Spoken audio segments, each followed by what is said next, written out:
د شاپور او سربند تاڼو په حدود کې پولیس مقابلې شوې دي. په دې پولیس مقابلو کې پولیس 3 شوکماران چې کوم دي هغه په زخمی حالت کې نیولې دي.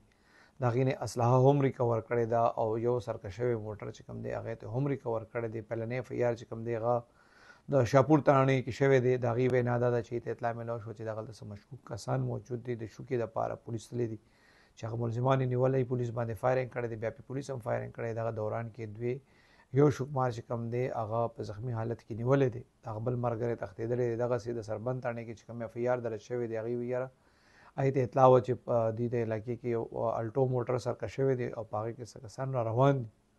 پولیس وایي دې ناکهبندي کړې وه. بیا هغه موټر چې نیولو نو بیا دغه موټر دې نه تښتېدلی دی. بیا ځای کې موټر ودرولی دی او په پولیس باندې دغه خلکو ډزې کړي دي چې کوم په دې موټر کې سوار وو. پولیس هم پې جوابي فایرنګ کړی دی. پولیس په دې جوابي فایرنګ کې 2 کسان په زخمی حالت کې نیولې دي او د هغې دریم ملګری چې کوم دی هغه تښتېدلی دی. پولیس وایي دې نه چې کوم ګاډی ریکور شوی دی نو دا هم د دې په علاقه کې په ګن پوینټ باندې اخیستې شوی. د ملزمانو نه مزید تفتیش شروع دی. پولیس وایي ګورو به چې دې سره نور څوک په دې کیسونو کې انوالو